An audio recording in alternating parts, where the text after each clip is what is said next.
Hello and welcome to another edition of Take Pride in Retirement. Matt McClure here with you, your host, your advisor, your friend, your pal, and your confidant.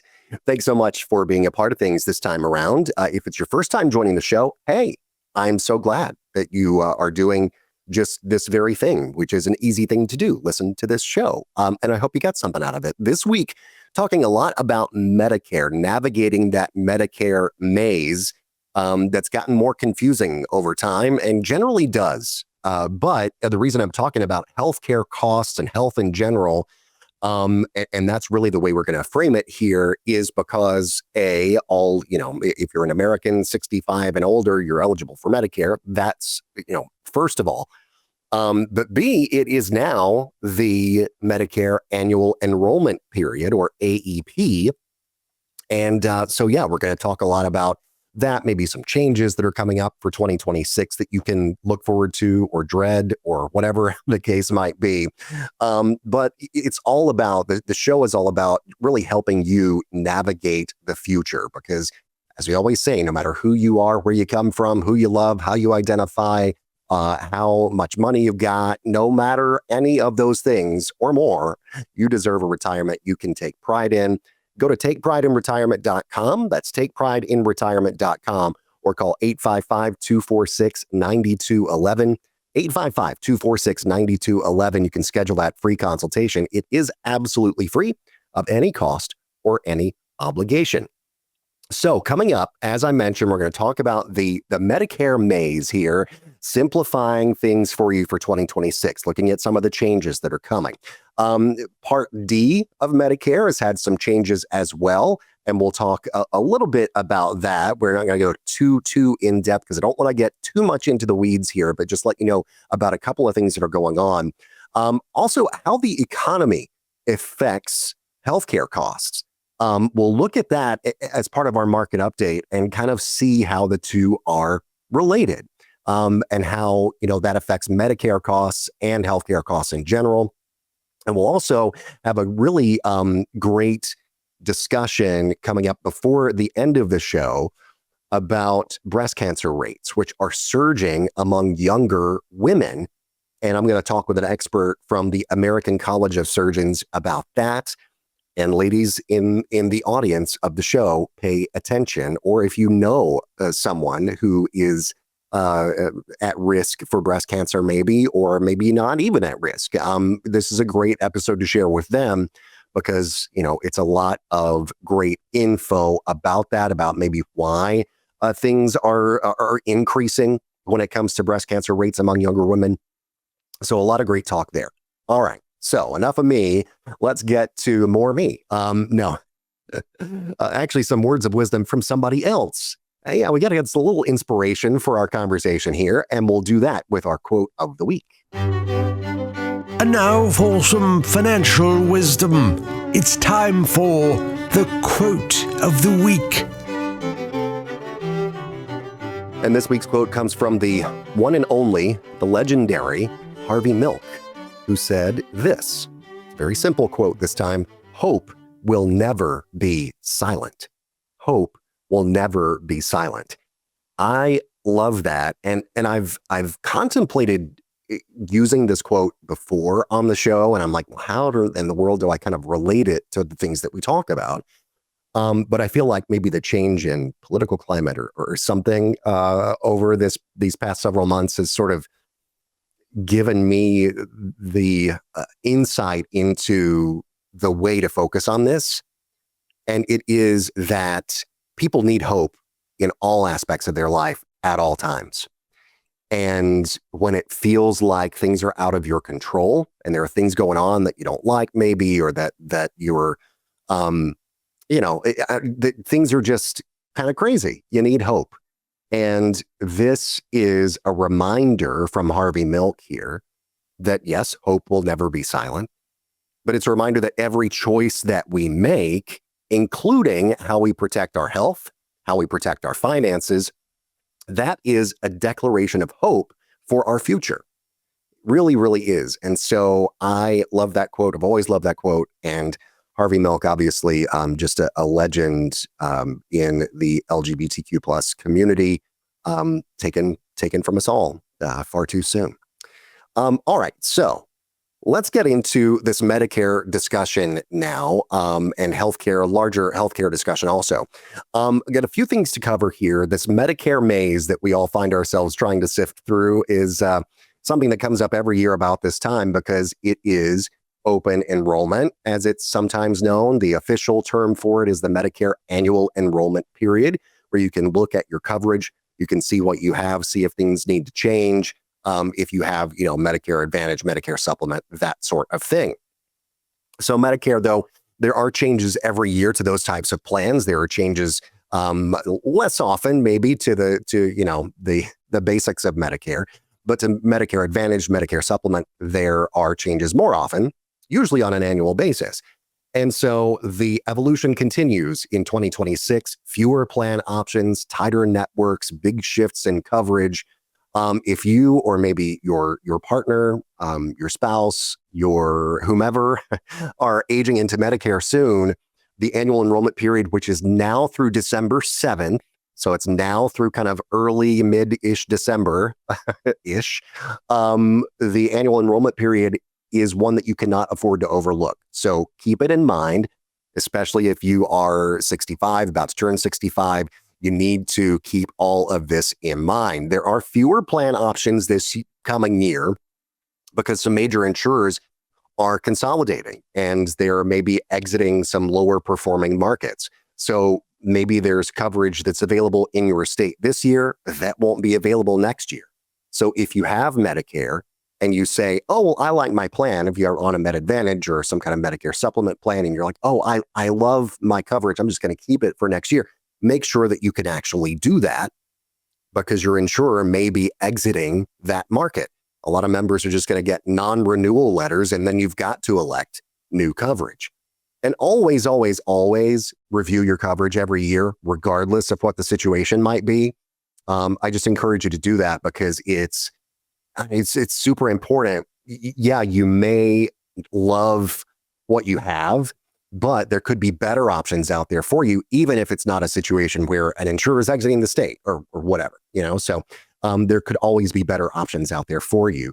A lot of plans are reducing hospital and doctor access to control costs. So always confirm that your provider is going to still be part of your plan next year. So that's something to keep in mind. There's some more marketing oversight that's happening. This is a good thing that's actually happening because CMS, which is the Center for Medicare and Medicaid Services, is actually cracking down on misleading ads. So you can expect to see clearer comparisons of things, maybe fewer spam calls as well, which we could all be grateful for. So hopefully that crackdown really leads to those changes. There also, there are kind of fewer extras in a lot of the plans here that we're seeing. More preventative care, more chronic care focus, but maybe fewer extras like, just maybe some of the ancillary coverage that may have been offered. One good thing, though, is that telehealth and coordination programs are expanding. So that's a good thing as well. Telehealth has really, of course, taken off in these past few years during and after the COVID pandemic. So there are a few different reasons why these changes are important, why they matter. Of course, highly rated plans usually mean stronger benefits and lower costs. And there are some updated star ratings out there as well. Clinical results and patient satisfaction are now counting more toward plan scores. And so lower rated plans may merge or disappear. So that could be a good thing for if you have some of those lower rated plans, because the care you might not be getting the bang for your buck there. So lower rated or discontinued plans can force mid-year coverage changes. So yeah, you might have, coverage lasting part of the year next year, but then if something changes middle of the year, or if your coverage is only extended through a certain period of time, then you got to change all over again. But even if your plan name hasn't changed, the coverage details might have. That's why I say always, always, always check to make sure that you are still going to be in a plan that actually makes sense for you. All right. So some facts, by the way, about the wide use of Medicare. 65 plus million Americans, 65 plus million Americans. So more than 65 million of us are enrolled in Medicare. 54 million have Part D drug coverage. And these are all stats from CMS, by the way. And Medicare Advantage premiums do stay mostly stable, but regional differences are growing. So it could be that you see a bigger increase in a Medicare Advantage premium or some other out-of-pocket cost for a Medicare Advantage plan. You may see that if you live in one area of the country versus another, or one state versus another. So just pay attention, make sure that A, that is going to still fit in your budget, but B, you're going to have the healthcare coverage that you need. And you can also, always use Medicare.gov's Plan Finder. You could also talk with a licensed Medicare agent as well. If you reach out to me at takeprideinretirement.com, takeprideinretirement.com, or give me a call, 855-246-9211, 855-246-9211. I'll be able to connect you with someone who specializes in Medicare. And we can take a look at that as part of your overall financial health and well-being. So taking care of your physical health and making sure you're not spending too much on your healthcare costs, it really all goes hand in hand. And then, of course, looking to the future, because there are certain things that Medicare does not cover. Medicare does not cover long-term care. There is no long-term care coverage in Medicare. So if you were to go to a nursing home, to another type of assisted living facility or nursing facility, something like that, for an extended period of time, how are you going to pay for it? Because so many Americans find that they have to pay for it out of pocket. And if that is you, we need to meet, we need to talk, because I want to get you to a place where you don't have to worry about A, where's that money going to come from? And B, is it going to make me broke if I have to do that? Or am I just going to have to, suffer at home? So many decisions that shouldn't have to necessarily be made here that have to be made. Just because you are, you deserve the care that you need, but you also deserve peace of mind that you're not going to go broke to get the care that you need. So it all goes hand in hand. It really, really does. And maybe long-term care coverage might be something that would be good for you. A long-term care insurance plan, they're kind of fewer and farther between now and more expensive, generally speaking, than they used to be, but it could fit in with your plan. There also could be some, when I say it goes hand in hand, it really, really does. We can get you an income annuity that would have benefits that could maybe double that level of income for the time that you are confined to a nursing facility or other long-term care facility. A lot of them have those types of benefits. So again, reach out to me. The website is takeprideinretirement.com, and we can go through all of those things and look at the whole picture, not just one thing over here and one thing over there, but we'll look at the entire picture here for you. All right, so a couple of things I promised about Part D in Medicare. $2,100 is going to be the out-of-pocket maximum for 2026. And that is just a great deal. You won't pay any more than that for your Part D prescription drugs in Medicare. So the out-of-pocket annual maximum now capped $2,100 for 2026. Costs becoming more predictable because, there was that donut hole in Medicare Part D where some things were covered up to, a certain point, and then there were not, and there was other coverage here. Without going into too much detail, getting too much into the weeds, that's now gone. All right. So they've closed the donut hole. So that is good. Vaccines like shingles and RSV do remain free. So that's good as well. And hopefully, I can encourage you to, yes, please do get vaccinated against these things, especially if you are someone who is at risk or susceptible to serious illness from any of these things. And hey, that shingles vaccine, it could be very important. I've had a few loved ones who've had shingles. That is not fun. So yeah, that's a good thing for you to do. And of course, talk to your healthcare provider about that. I'm not giving you medical advice here or anything like that. But I will say that that's something that I would encourage you to talk to your medical provider about. And one of the good things about, some of these changes that are happening with Part D is that it's a little bit of, we know what's coming.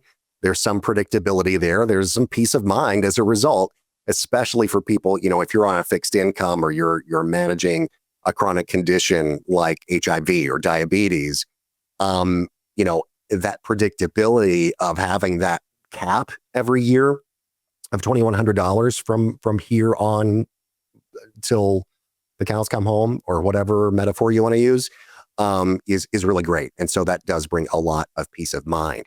Now, we hear a lot, of course, about healthcare costs rising, and they are by quite a bit here, year over year. And so why is that happening?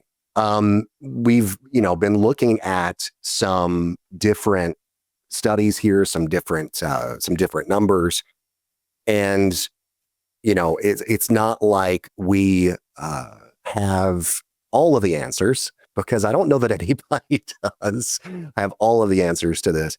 But we do have a lot of information about how the economy overall and how kind of the markets help shape the healthcare landscape and Medicare premiums too. So premiums and out-of-pocket costs are influenced by some different things. One of those is healthcare inflation, because, as I said, the cost of medical care in general is just going up. I mean, that continues to rise faster than general inflation, especially for things like hospital care and specialty drugs. Those, prices are not coming down. And specialty drugs, I mean, until there's a generic form of a drug, which usually doesn't happen until several years after a drug has been on the market, until there is that generic form out there, the cost of the drug is generally going to stay high. If it starts high, it's going to stay high. Could go even up from there. Maybe it'll go down a little bit. Maybe there could be discounts or whatever through a medical provider, perhaps. But the specialty drug thing is real, because until there is a generic available on the market, those costs will remain high. Interest rates as well, higher borrowing costs, because interest rates have gone up. Obviously, they come down just a little bit here. The Fed has lowered interest rates this year, but they've been high now for a while, especially since the slowdown after the COVID pandemic and all of that, and inflation. Trying to bring down inflation by raising interest rates can be kind of a two-edged sword, and that's sort of what the Federal Reserve has had to be dealing with here.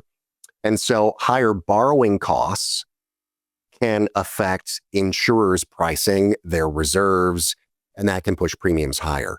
Federal spending, I mean, Medicare's share of the national debt spending is growing, and that is due in large part to just the sheer number of people who are turning 65. This is the baby boomer generation. And so that increases the numbers of people. So it's supply and demand, right? The demand is growing, but the supply sort of remains the same. And so that increases the pressure on the sustainability of the Medicare program. Market volatility as well. If there's any investment loss in any Medicare Advantage and Part D reserves, that could lead to higher plan rates also. So that's sort of what can lead to these increases in premiums, increases in healthcare costs in general. And the average Medicare Advantage program is expected to remain pretty stable as far as the price goes for that premium each and every month or however often, but the benefits may be less and less as a result. You could be paying the same thing, but not getting as much as you have been getting, as insurers try to offset some of that. That's why I say a lot of the sort of peripheral kind of benefits may be getting axed, as it were. So that's something to think about and just look at for the coming year anyway. So that is really a look at not all things, but a lot of things, Medicare, that could affect you in the coming year. All right. So we've got the open enrollment, remember, or annual enrollment period, AEP. It is until early December for next year. So until December 7th, that's when you have to really take and look at your plan, make sure that you check with an expert, check with a licensed Medicare agent, someone who really can look at your situation, see what you're paying now, see if there may be a better plan for you based on what you've spent in the last year, based on the coverage that's now available. There could be something better out there for you. So that is a real possibility. Just make sure that you check in on what you've got and what you could have in the future. Well, about 1 in 8 women are going to be diagnosed with breast cancer in their lifetime, and that disease is most often diagnosed in women over the age of 50. But it seems these days more women under 45 are confronting breast cancer, and that is, of course, at a very important and busy time in their lives, careers, relationship, maybe building families. And so to join me now and talk more about that, I am pleased to welcome in Dr. Mediget Teshome, the Vice Chair of the American College of Surgeons Cancer Surgery Standards Program, also a surgical oncologist at UCLA Health in Los Angeles. Dr. Teshome, thank you so much for taking some time for me. I appreciate it. Well, thank you so much for the opportunity to share any information we can about breast cancer and breast cancer awareness. Yeah. And I have sort of anecdotally seen this in, just friends or family members or friends of friends, that kind of thing. It seems like people are younger and younger when they are facing breast cancer these days. What are you seeing as far as, patients actually in clinics or seeking treatment? Yes, I thank you so much for, as I mentioned, this opportunity. We are seeing that there is about a 1.4% annual increase in the diagnosis of women under the age of 50 with breast cancer. And specifically, as you mentioned, early onset breast cancer, which is diagnosed under the age of 45. This may also be related to changes in our recommendations for mammograms to occur starting at age 40 and continue annually from there. But even as you mentioned, women under the age of 40 can be diagnosed with breast cancer.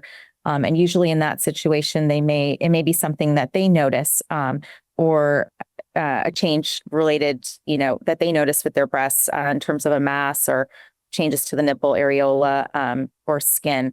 And so I think that it's important for women to know about this and to be able to reach out to their doctor if they have any concerns, and also to help understand better their risk.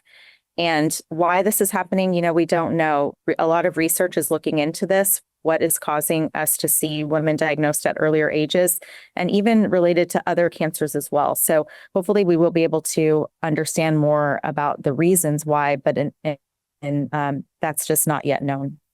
Yeah. And as far as treatment goes, obviously there are different options. Those options would vary patient to patient, I'm sure. But, with early onset breast cancer, there are some tough decisions I'm sure that a lot of women might face. And those might be a little bit more challenging, I assume, given, folks who are of a younger age. Talk about kind of those treatment options and those difficult decisions that women face. Yeah, thank you for that as well. You're right. And I think you mentioned that this is a very busy time in a woman's life in their 30s and 40s, many different factors that come into play. And one of the ones that we really do think about early on is future fertility, and if it's desired for women to continue to grow their families in the future. Some of our treatments, unfortunately, such as like chemotherapy and others, can impact that ability to have a family in the future. Some women can go into like an early menopause. And so really being able to think about not only the treatment, plan holistically and from a multidisciplinary effect up front for their cancer, but also to think about what are some of the side effects of these treatments that may impact other aspects of their lives that may be important to them as well, and try to address those early on. So, we do recommend early referral to a reproductive endocrinologist specialist to talk about this. And many women even undergo fertility preservation before they start their treatment for their cancer to help maximize, those options down the road for them. So I think there also are other survivorship concerns that can come into play related to not only fertility, but sexual health, body image, and other things, even just kind of juggling all those different aspects of life and life stressors, young children, things like that. So there are a lot of support systems that we try to bring in for our patients and resources to connect them to really not only give them hopefully the best high quality cancer treatment, but also, the best support we can overall. Yeah. And speaking of that overall support, what kinds of support do patients need, not only during that breast cancer treatment, but also, afterwards? And are there gaps in that support that you're seeing? Yes, I think this is a really great point because, we focus a lot on cancer diagnosis and cancer treatment, but also there's, life after cancer. And so our programs at the American College of Surgeons, the National Accreditation Program for Breast Centers, and Commission on Cancer really do take more of this kind of holistic approach and focus on all aspects of the cancer-related, journey, and really encourage multidisciplinary teams. It's best to treat breast cancer in a team with surgeons, of course, that are specialized for this, but also medical oncologists, radiation oncologists, plastic surgeons. Oftentimes, a patient navigator can be very valuable to help patients as they go through the journey, connect them to different resources, supports, and also, kind of be a point person. Also, professional psychosocial support may be important for some patients as well, working with a psychologist or a social worker that can help provide that emotional support or, resources such as support groups. And also financial programs can be very impactful. Many patients still may need financial support to even access parts of their treatment. And so there are programs that can exist to help with this as well. And so there are a lot of gaps that we can still see. Sometimes this can be related to access and related to the insurance coverage. Sometimes this can be related to being able to access more advanced imaging modalities and other parts of treatment that can really be highly valuable. So continuing to make progress, but certainly there's more to do. Yeah, definitely so. Well, Dr. Teshome, just about time to wrap things up here, but anything else you wanted to mention, or maybe where our listeners could go to learn more? Yes, I just wanted to mention that if you have any breast-related concerns, please do not hesitate to bring them to your doctor. Things can be very individualized, and it's important to advocate for your health. And if you would like to find a doctor or learn more, you can always go to www.facs.org/breast care. There's a lot of resources there, and we would always be happy to help you anytime. Well, we will definitely send our listeners in that direction. Dr. Mediget Teshome with the American College of Surgeons and UCLA Health, thank you so much for taking some time for me to talk about this important issue. Really appreciate it. Thank you so much. I appreciate it as well. So I'll finish kind of by saying this. Medicare is really the foundation of your health and your financial security in retirement. It really is. You got to have the proper coverage. And you've got to have an overall plan that accounts for things that may not be covered by Medicare. You've got to make sure that you have an income that you cannot outlive in retirement, something that's a guaranteed payment that's going to come the rest of your life, no matter how long that life is, right? You've got to get to that guarantee and that peace of mind. And then you've also got to look at the potential for, okay, if I'm in long-term care, what's the benefit that X, Y, or Z retirement planning vehicle may provide? And there are so many different options out there. And that's why I wanted to go over all of these different healthcare related topics this time around, because it's so important. It's one of, if not the biggest expense in retirement. And so it's super important for you to actually have a plan that takes everything into account, that takes the costs that you could be paying potentially if you go into long-term care, the costs of just your everyday medical care, how much you could spend on prescription drugs, all of those things. It's got to all be taken into account. when you come up with that overall financial plan. And if you do not have a financial plan in place, no matter who you are, where you come from, who you love, how you identify, or how much money you have, those are all factors that would just be understood. That it's not like, I was going to say those factors don't factor in. I mean, they do because they're part of who you are, obviously. But I will work with you no matter what the situation might be with any of those different circumstances. And I want to help you. I want to help you make a better situation for yourself in retirement so that you can have a retirement you can take pride in. TakePrideInRetirement.com is the website. Once again, TakePrideInRetirement.com. The consultation, by the way, is free of any cost or any obligation. You only work with me if you feel like that's the best thing for you to do. All right. So give me a call, 855-246-9211, or go to TakePrideInRetirement.com. Schedule that initial consultation. All right. Well, that's going to do it for this edition of the show. Thank you so much for being a part of things. I really, really do appreciate it each and every time. And until next time, take pride in yourselves. Take care of each other. We'll see you then.